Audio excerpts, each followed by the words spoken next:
आज आपण पत्रकार परिषदेच्या माध्यमातून समाजापुढे एक भूमिका मांडत आहोत। यामध्ये सर्वप्रथम सर्व पत्रकार बंधूंचं आम्ही स्वागत करतो। खऱ्या अर्थानं तुम्ही आजपर्यंत आमच्या पाठीशी खंबीरपणे उभा आहात आणि समाजापर्यंत खरी भूमिका आजपर्यंत तुम्ही मांडलेली आहे, त्याबद्दल ऋण व्यक्त करतो।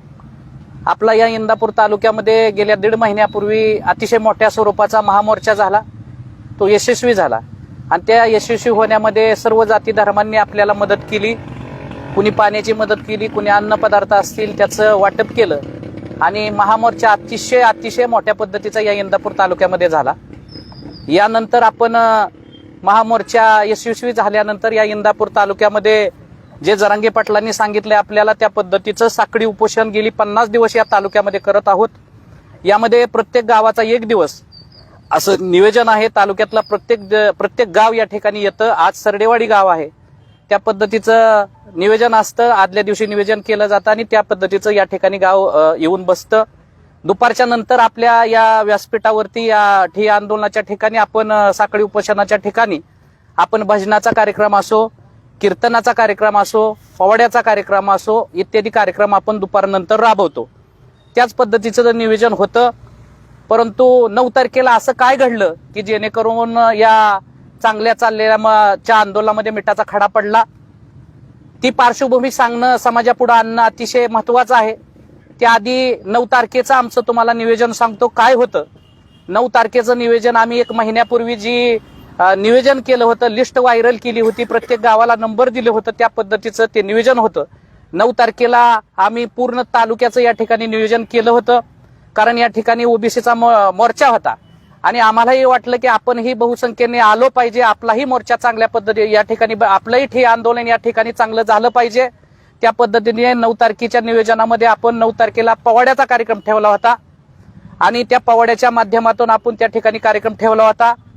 परंतु आपण आणि ओबीसी समाजाचे बांधव पोलीस स्टेशनला बसलो आणि दोघांची अतिशय खेळीमेळीची वातावरणामध्ये आमची त्या ठिकाणी चर्चा झाली आणि त्या चर्चेमध्ये आम्हाला असं सांगितलं गेलं की 9 तारखेचा जो तुमचा पोवाड्याचा कार्यक्रम आहे किंवा इतर जे कार्यक्रम आहेत ते तुम्ही कॅन्सल करावेत, रद्द करावेत। आम्ही प्रशासनाला विनंती केली, ओबीसी समाजाला विनंती केली की मित्रांनो, आम्ही 1 महिन्यापूर्वी ते नियोजन केलेलं आहे, ते शक्य नाहीये। तरी परंतु आमची चर्चेतून एकामेकाच्या अधिकाऱ्यांनी, ते आमचे भाव आहेत, त्या भावांनी आम्हाला अधिकाऱ्यांनी सांगितलं की तुम्हाला कार्यक्रमच रद्द करावे लागतील। मग अधिकाऱ्यांनी सांगितल्यानंतर ते कार्यक्रम आम्ही सर्व कार्यक्रम रद्द केले। त्या ठिकाणी पूर्ण तालुक्याचं नियोजन होतं, कमीत कमी 10,000ची संख्या ठिकठिकाणी येणार होती 9 तारखेला। ते देखील आम्ही त्यांनी सांगितल्यामुळं, प्रशासनाने सांगितल्यामुळं ती संख्या कमी केली आणि अवघे आमचे 50 ते 60 बांधव या ठिकाणी बसलो गेलो। हे होत असताना आम्ही पोवाड्याचा कार्यक्रम कॅन्सल केला। इथं लावलेला जो आमचा रोजचा स्पीकर आहे तो स्पीकर देखील आम्ही काढला, कारण प्रशासनाने सांगितलं त्याच्यावर कुठलेही पोवाडे किंवा कुठलंही भाषण करू नका, जेणेकरून या ठिकाणी शेजारी असलेल्या सभेला डिस्टर्ब होईल। मग एवढं सौजन्याचं चालू असताना ते स्पीकर देखील आम्ही काढला। यानंतर सर्व काही ठीक चाललेलं होतं, आंदोलन यशस्वी चाललेलं होतं। यानंतर पोलीस प्रशासनाच्या माध्यमातून इथं शांततेच्या पद्धतीने वातावरण चालू असताना आम्हाला सकाळी समजलं की माननीय पडळकर साहेब या ठिकाणी शेजारच्या आंदोलनाला भेट देण्यासाठी येणार आहेत। या भेट देण्यासाठी येणार आहेत म्हणल्यावरती आम्हाला थोडंसं आमच्यात अंतर्गत काही माहिती मिळाली की इथं कायदा सुव्यवस्थेचा प्रश्न निर्माण होऊ शकतो, कारण आमच्यामध्ये बी थोडेसं वेगळ्या प्रवृत्तीची माणसं घुसण्याचा प्रयत्न होऊ शकतो अशी आम्हाला माहिती मिळाली आणि त्या मॉब सोबत देखील काही अनुचित प्रकार होऊ शकतो असं आम्हाला माहिती मिळाल्यानंतर आम्ही पोलीस प्रशासनाला ही माहिती दिली। पोलीस प्रशासनाचे मधले असतील, ऍडिशनल एसपी असतील, पीआय असतील, तहसीलदार असतील, डीवायएसपी असतील, एपीआय दर्जाचे अधिकारी असतील, पीएसआय दर्जाचे अधिकारी असतील, या सर्वांना कमीत कमी 10 वेळा आम्ही ही सर्व माहिती आम्ही दिली की या ठिकाणी कायदा सुव्यवस्थेचा प्रश्न निर्माण होऊ शकतो। तुम्ही जर पडळकर साहेबांना इथं आणायचं असेल तर भाषणाच्या त्या ठिकाणची जी सभा आहे त्या ठिकाणचं भाषण होणार आहे त्याच्या आधी तुम्ही घेऊन या, किंवा आम्ही 5 वाजता ज्या वेळेस निघून जाणार आहे त्यावेळेस घेऊन या। तुमच्यासाठी आम्ही 1 तास लवकर जातो, 4 वाजता देखील आमची जायची तयारी आहे। अशा पद्धतीची आमची चर्चा झाली आणि आम्हाला प्रशासनाने असं सांगितलं गेलं की या ठिकाणी पडळकर साहेब येणार नाहीत आणि कुठल्याहीच प्रकारचं इथे वादविवाद होणार नाही। परंतु अचानक असं काय झालं की या ठिकाणी पडळकर साहेब आले। पडळकर साहेब आल्यानंतर पडळकर साहेबांना आणण्याविषयी आमचं कुठलं दुमत नाही, परंतु ज्या ठिकाणी कलेक्टरचा आदेश आहे, ज्या रस्त्याने कलेक्टरचा आदेश आहे, ज्या ठिकाणी 20-20 फुटाचे पत्रे लावले होते आणि ते पत्रे कशासाठी लावले होते की त्या ठिकाणी कुणीही ओबीसी समाजाचा बांधव या ठिकाणी मराठा समाजाच्या ह्याच्यामध्ये येऊ नये, कुठला तर अनुचित प्रकार होऊ नये. परंतु पाठीमागचं गेटच्या माध्यमातून अतिशय बारीक जागेमधून पडळकर साहेब या ठिकाणी आले. त्यांना कुणी आणलं, त्या आणण्यामध्ये काय त्यांचं नियोजन होतं त्यांना, कारण पडळकर साहेबांना तर तो रस्ता माहीत नव्हता. त्यांना चुकीची माहिती कुणी दिली आणि पडळकर साहेबांना चुकीच्या रस्त्याने मराठा आंदोलनामध्येच येण्याची जागा कुणी करून दिली याची देखील चौकशी झाली पाहिजे. त्याचा हेतू काय होता याची देखील माहिती आपल्याला मिळली पाहिजे. त्या ज्या ठिकाणी पडळकर साहेब या ठिकाणी आले त्या पडळकर साहेबांची गाडी समोरच्या गेटला आली. इकडून जाऊन नगर परिषदेच्या पलीकडच्या आपल्या तळ्याच्या बाजूने समोरच्या गाडी पलीकडच्या रस्त्याने गाडी आली. मग त्याच गाडीमध्ये जर पडळकर साहेब तिकडून जर समोरून जर दूध आंदोलनासाठी जर भेटायला आले असते तर आमचा कुठलाही आक्षेप नव्हता आणि कुठलाही अनुचित प्रकार घडला नव्हता. त्या आंदोलनाला बसलेल्यांना देखील आमचा सपोर्ट आहे, त्यांचाही आमचा कुठल्याही प्रकारचा दोष नाही. तो माणूस देखील आज उपोषणाला बसलाय, ती जीवाची पर्वा न करता शेतकऱ्याच्या हितासाठी बसलाय, त्यालाही आमचं समर्थन आहे. परंतु येत असताना चुकीच्या मार्गाने कुणी आणलं, त्यांच्याही आंदोलनाला गालबोट लावण्याचं काम केलं, आमच्याही आंदोलनाला गालबोट लावण्याचं काम केलं. प्रशासनाला शेवटी या ठिकाणी येत असताना प्रशासनाने आम्हाला शेवटी आमच्यावर इतका अन्याय केला की प्रशासनाने छत्रपती शिवाजी महाराज की जय घोषणा आम्ही देत असताना प्रशासन आमच्या जवळ आलं आणि प्रशासनाने आम्हाला विनंती केली की तुम्ही घोषणा देऊ नका, जेणेकरून ओबीसी बांधवांना वाटेल की आम्ही डिवचण्याचा प्रयत्न करेल. त्यांच्या ठिकाणी ते देखील बरोबर आहेत, आम्ही अजिबात त्यांना दिवस देणार नाही. घोषणा देखील आम्ही बंद केल्या, परंतु चुकीच्या मार्गाने कोण घेऊन आलं, त्या चुकीच्या मार्गाने आल्यानंतर एसपी DYSP ह्या दर्जाच्या अधिकाऱ्यांनी त्यांना अडवण्याचा प्रयत्न केला. तरी देखील मधल्या मार्गे त्यांना कुणी आणलं, कुणी अडवण्याचा हित आणलं याची चौकशी झाली पाहिजे. दुसरी गोष्ट, सगळ्यात महत्वाची गोष्ट म्हणजे आमच्यावर जे वारंवार आरोप केले जात आहेत, आम्हाला जे जातीच्या बंधनामध्ये अडकवलं जात आहे, आमच्या वारंवार जे प्रहार केले जात आहेत, त्याचं देखील या ठिकाणी आम्ही उत्तर देतोय की या ठिकाणी आम्ही बसलो असताना, अतिशय शांततेच्या पद्धतीने बसलो असताना अचानक पडळकर साहेब आले. आम्हाला अजिबात माहिती नव्हतं की पडळकर साहेब आल्यात. आम्हाला पिवळे गमजे असलेली लोक या ठिकाणी येत आहेत, घुसतायत, अशा पद्धतीचं वातावरण निर्माण झालं. आम्हाला असं वाटलं ही लोक जर या ठिकाणी घुसली आणि मराठा बांधवाचे आक्रमक इथं युवक होते, दोन्ही युवक जर समोरासमोर आले तर कुठला तर अनुचित प्रकार होईल, म्हणून आम्ही धावून गेलो आणि अडवण्याचा प्रयत्न केला. छत्रपती शिवाजी महाराज की जय म्हणून आम्ही सर्व बांधव अशा पद्धतीने आडवे गेलो.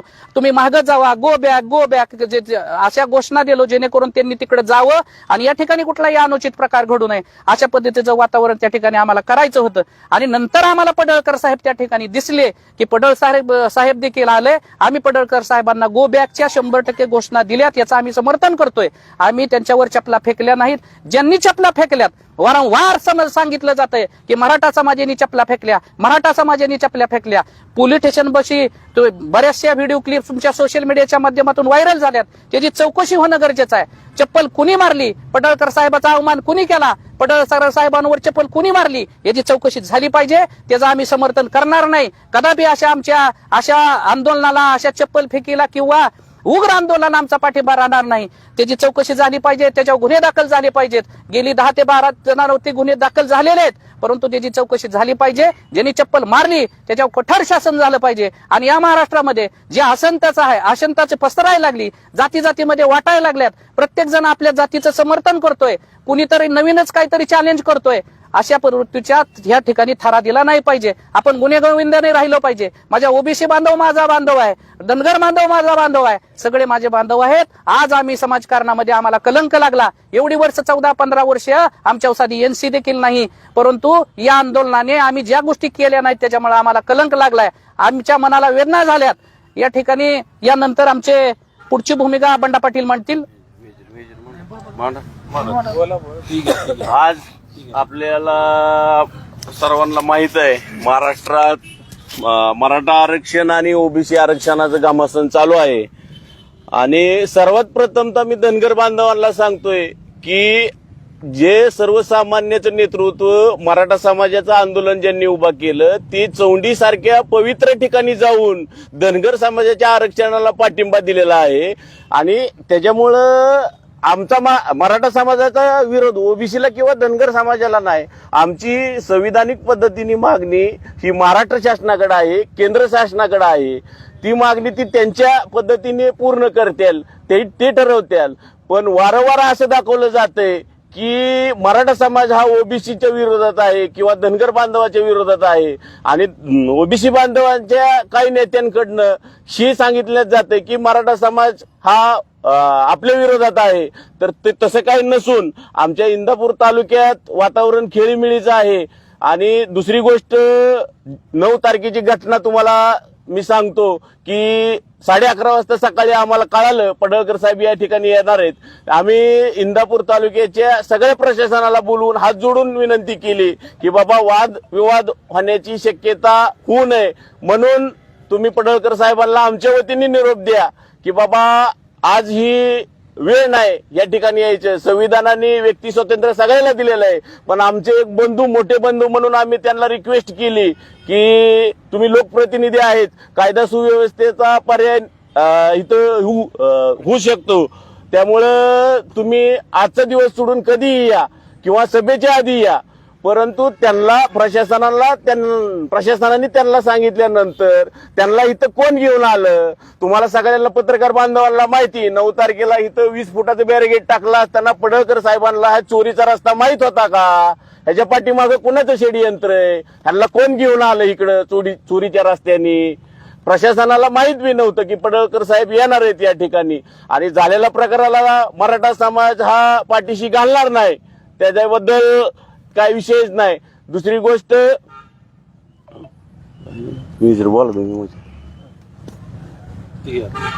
बंधूंनो, आज या ठिकाणी साखळी उपोषण 50 दिवस झालेले आहेत. एकदम शांततेच्या मार्गातून हे उपोषण चालू होते. या ठिकाणी जी 9 तारखेला जी घटना घडली त्या घटनेला आम्ही कोणीही समर्थन करत नाही. ज्या व्यक्तीने हा प्रकार केलाय त्याला पोलीस प्रशासन असेल ते हुडकून काढतील, त्याला ती सजा मिळेल. आज या ठिकाणी 50 दिवस आम्ही साखळी उपोषण करतोय, पण आजपर्यंत अशी कोणतीही बाईट झालेली नाही, कोणत्या समाजाविषयी बाईट झाली नाहीत. सर्व धर्म समभाव या दृष्टिकोनातून आम्ही या ठिकाणी सर्व आमचे सहकारी या ठिकाणी काम करत आहेत. या ठिकाणी मी देश सेवा करून आलेलो आहे. 17 वर्ष देश सेवा केली, त्याच्यानंतर 10 वर्ष झालं मी रिटायर झालेलो आहे. त्याच्या कालावधीमध्ये आम्ही सर्वांनी समाजकार्यामध्येच काम केलं आहे. कोणत्याही इंदापूर तालुक्यातील कोणत्याही व्यक्तीने असं सांगावं की यांनी कोणत्याही जातीभेद केला आहे, कुठल्याही प्रशासनावर अनुचित प्रकार केलेला आहे, अशी कोणतीही घटना आमच्याकडून होणार नाही. हे आमची जर सर्व सहकारी मित्रांनी शांततेच्या मार्गातून जे आंदोलन चालू ठरे आणि समाज या आमचा समाज असू द्या बाकी सर्व समाजांविषयी आम्ही सर्व एकत्रित काम करत आहे. आणि यामध्ये कोणी राजकारण आणून जर भडकाऊ भाषण करत असतील किंवा समाजामध्ये तेढ निर्माण करत असतील त्यांना आम्ही संदेश देतो, असं काही करू नका. आपण सर्वांनी या ठिकाणीच राहायचं आहे. आपण 4 दिवसानंतर या ठिकाणी सर्वांनी राहायचं आहे. असं कोणतंही कृत्य करू नका. यामध्ये कोणत्या जातीमध्ये तेढ निर्माण होईल. एवढे बोलतो, थांबतो. जय हिंद, जय महाराष्ट्र.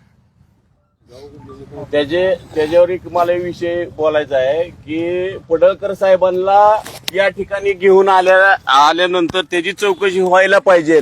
आणि दुसरी गोष्ट, काल आमचे मित्र माऊली वाघमोडे यांनी पत्रकार परिषद तुमच्या मार्फत सांगितलं की मला राज्य लेवलच्या वरिष्ठ बीजेपीच्या नेत्यांचे फोन येत होते की पडळकर साहेबांना त्या ठिकाणी घेऊन जावा. म्हणजे हे काय महाराष्ट्र शासनाचं षडयंत्र आहे का मराठा समाजाचं आंदोलन बदनाम करायचं?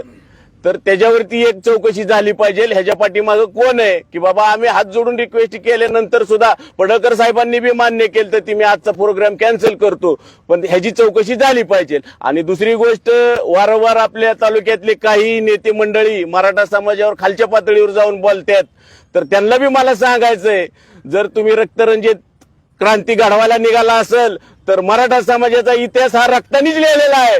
जशाच तसंच उत्तर या पुढे दिलं जाईल. त्याच्यामुळं इथून पुढे तसली भाषा सोडून गुणी गोविंदाने आपल्या तालुक्यातलं वातावरण शांत पद्धतीने राहावं हीच आमची अपेक्षा आहे. आणि सर्व महाराष्ट्रातल्या मराठा आंदोलकाला, मराठा बांधवांना आम्ही हात जोडून विनंती करतो, संविधानिक पद्धतीने आपलं आंदोलन आहे आणि शांततेच्या मार्गाने आपलं आंदोलन करायचंय. आणि दुसरी गोष्ट अजून मराठा समाजाच्या वतीने ह्या घटनेच्या विरोधात व्यापारी बांधवांना सांगायचं आहे, कुठलाही बंद पुकारण्यात येणार नाही. आणि त्यांनी त्याची काळजी करू नये की मराठा समाज हा कुणाला जाणून बुजून त्रास द्यायची भूमिका घेणार नाही. ते आमच्या हक्कासाठी लढतोय. 70 वर्षापासून आमचा जो लढा आहे तो आमच्या एका सामान्य नेतृत्वाने महाराष्ट्रातला मराठा समाज एक केलेला आहे आणि आज त्याच्या पाठीमागे सगळा महाराष्ट्रातला मराठा समाज खंबीरपणे उभा राहणार आहे. सगळ्यात महत्वाचा विषय म्हणजे आज तालुक्यामध्ये वेगवेगळ्या प्रकारचा मेसेज येतोय, गावबंदी गावबंदी गावबंदी.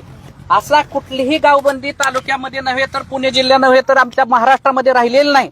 दिवाळीच्या नंतर म्हणजे ज्यावेळेस जरांगे पाटलाचा दुसरा टप्पा चालू झाला होता त्यावेळेस जरांगे पाटलांनी डिक्लेअर केलेला आहे, या ठिकाणी सांगितलं गेलं आहे की कुठल्याही प्रकारची गावबंदी नाही, कुणालाही कुठं जाण्याचा अधिकार आहे, कुणालाही कुठं भाषण करण्याचा अधिकार आहे, सर्वांना समानतेचा या ठिकाणी अधिकार आहे. त्यामुळे ते गावबंदीचा विषय या ठिकाणी राहिलेला नाही. गावबंदीचा विषय कुणीही घेऊ नये. आम्ही या ठिकाणी सांगू इच्छितो की गावबंदीचा विषय आमच्यासाठी संपलेला आहे आणि आम्हाला एकच विषय, आम्हाला इथून पुढे शांततेच्या मार्गाने पुढे जायचंय. आम्हाला कुणाशी वाद घालायचा नाही. आमची महत्वाची भूमिका जी आहे ती मराठा आरक्षणासाठी आहे. हा लढा उभारलाय, आम्ही मराठा आरक्षणासाठी उभारलाय आणि याच्यासाठी आम्ही जीवाच्या शेवटच्या क्षणापर्यंत लढणार आहोत. आपण या ठिकाणी सर्वजण आलात, पत्रकार बंधूंनी आमचं एवढं समाजापर्यंत पोहोचवावं. समाज बांधवाची आमची जी समाजाची भावना आहे ती समाजाला कळली पाहिजे, यासाठी ही पत्रकार परिषद घेतली. आपण सर्वजण या ठिकाणी आला त्याबद्दल मी ऋण व्यक्त करतो आणि या ठिकाणी थांबतो. जय हिंद, जय महाराष्ट्र, जय शिवराय.